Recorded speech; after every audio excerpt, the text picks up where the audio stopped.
your how-to resource for natural hair, and today I want to talk to you about how to find a natural hair stylist. A few months ago, I posted a question on my Instagram and my Facebook asking women how often do they visit natural hair stylists, and the responses were overwhelming. Facebook got over 100 comments. A lot of ladies said they can't find a stylist, they don't trust people who say they're natural hair stylists, and they would just rather do their hair themselves at home, especially when it comes to getting a trim or a cut. And ladies, I know we like to do our at-home trims, our at-home snippets, but it's very important to have a routine to get routine trims or routine cuts. I experienced a lot of heartache in the beginning when I was searching for a natural hair stylist. So I want to share with you my 5 tips. Tip number 1, know your hair. Before you visit a natural hair stylist, it's very important to know your hair. Know your porosity level, your curl pattern, your curl type, know what type of products your hair likes, and also just know exactly how your hair responds to certain things, because that's really going to help you when looking for a natural hair stylist. Step number 2, I say do your research. You can do a Google search, Facebook, Instagram, those are always great options, and you can even go to StyleSeek, which is an online scheduling website where you can find a stylist in your area and you can look at their work.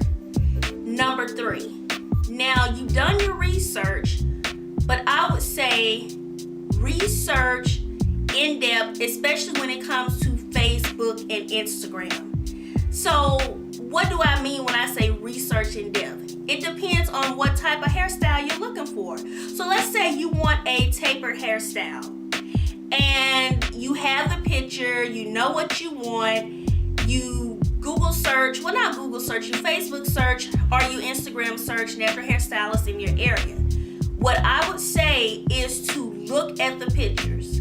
If you find a natural hairstylist in your area and you see most of their pictures are updos or braid outs or twist outs and you don't really see any taper styles, then that may not be the stylist for you, because taper cuts may not be their specialty. Okay, so if you are looking for a taper cut, you want to find a stylist that specializes in taper cuts, or better yet, I would say find a stylist who knows how to do a variety of things. So let's say you get a taper cut and then you decide to grow your hair out and you want to updo. You know that stylist can do a taper cut, a updo, a flat twist, a twist out, braids, sew-ins, whatever you're looking for. Don't be like I did. In the beginning, it was 6 months into my journey and I had an afro and I wanted a taper cut. So I did a Google search and I found a lot of natural hair stylists here in the Dallas, Texas area. So what I did, I just read the comments and people said it was a good salon. They were really pleased. And I went in there, I showed her the picture, I told her what I wanted, she cut it, she twisted me up, and when I came home, ladies, I was very disappointed because I didn't know my hair. If I had known my hair in depth, then some of the things that she was doing to my hair, I could have told her, I don't really think that's a good idea because I've tried this technique before and it didn't work. Another thing, I think this is tip number 4, know your curl pattern. We're gonna go back and take that back to step number 1. Why do I say know your curl pattern?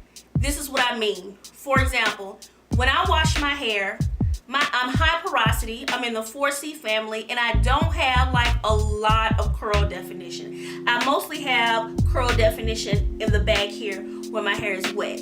So in order to get curls like this, I either have to do a flat twist or a twist out. I have to get my curls manipulated. So when I go to the salon, I always like my hair blown out and then trimmed so I can see the shape and I can make sure it's even.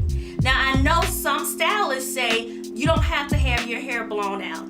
They can just cut it in its natural state when it's wet, after they wash it. And I really don't agree with that. Not for me, at least. That doesn't work for me. That's how I got so many bad haircuts in the beginning, because I would let the stylist wash my hair and then she would go proceed to cut it. And when I got home, let's say after a couple days, I did another twist out or a flat twist, my hair was really uneven. So I say know your curl pattern so you can really know the best way that your hair needs to be cut. Now, I know the stylists, they are professional. They know what they're doing, but we live with our hair every day and we know what our hair likes and what it doesn't like. So let's say if you are in the 2 family or 3 family, then it may not be necessary for you to get your hair blown out and cut. Or let's say if you wear your hair in wash and goes all the time and it's curly 99% of the time, then you may not need your hair blown out or cut. But for me, in the 4C family with very little curl definition, when my hair is wet, high porosity, which means my hair sucks up water and then it shrinks up, I like for my hair to be stretched, blown out, cut, so I can see the style, the shape, and I can make sure it's even.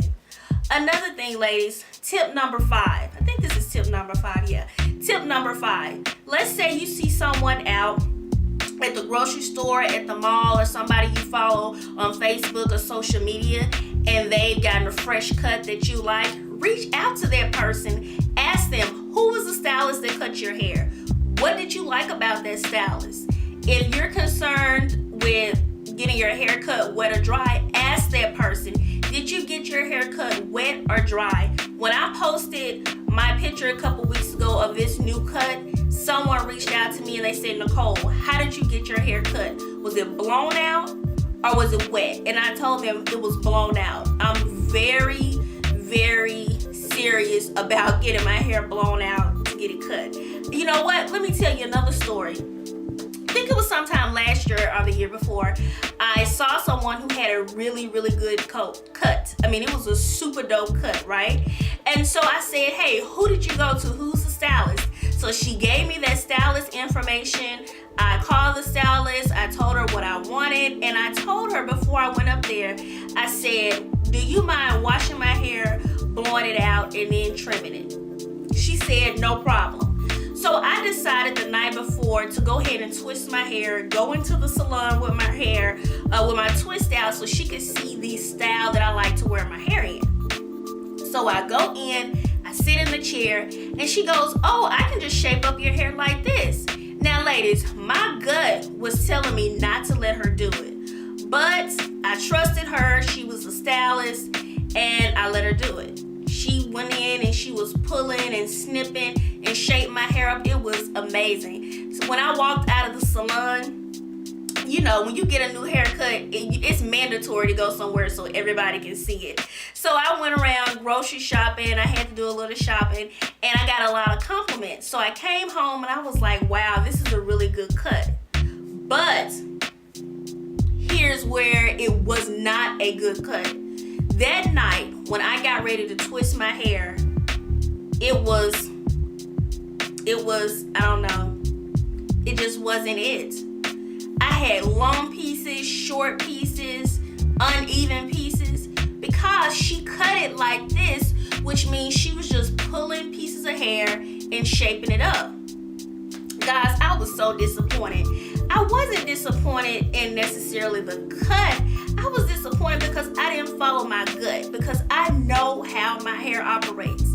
So the next morning I text her and I told her, you shaped my hair up beautifully. The concept made sense, but because my hair is not naturally curly, the way you cut it did not work for me. So she told me I could come back in, and she scheduled I scheduled an appointment that same day. I went back in and she fixed my hair. But ladies, I mean, I was so upset with myself.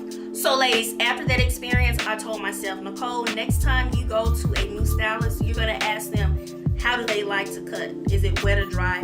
And that's exactly what I did. The stylist that I go to now, I mean, as soon as I sat in the chair, I asked her, I said, do you like to cut wet or dry? She said, what's your preference? I said, dry, because I like to see the shape and the cut of the hair. She says, no problem, I can do that. And I've been going to her ever since. And ladies, if I had learned about my hair early on in the game, the porosity level, the texture, really understood how my hair responds to products, and really did a thorough research, I wouldn't have had so many bad haircuts. Because trust me, in the beginning, I had so many bad haircuts, it felt like I was always getting the big chop, I swear. But now, that's in the past, and I'm on the road to success with getting haircuts and trims. So ladies, I hope this video helped you. Be sure to like it and leave a comment. Let me know if what I shared and sharing my story will help you on your journey to finding the perfect natural hairstylist for you. Be sure to share this with anyone else that you know may be struggling. Also, visit thenaturalcode.com. I've got a ton of resources on there, blog posts, and just information about hair care, the products I use, and there's also a link for style inspiration where you can go on there and download some of those pictures and take them to the stylist with you and say, hey, this is the style that I'm looking for. So ladies, once again, I hope you have enjoyed this video. Please like it and subscribe to my YouTube channel. This is The Natural Code, your how-to resource for natural hair.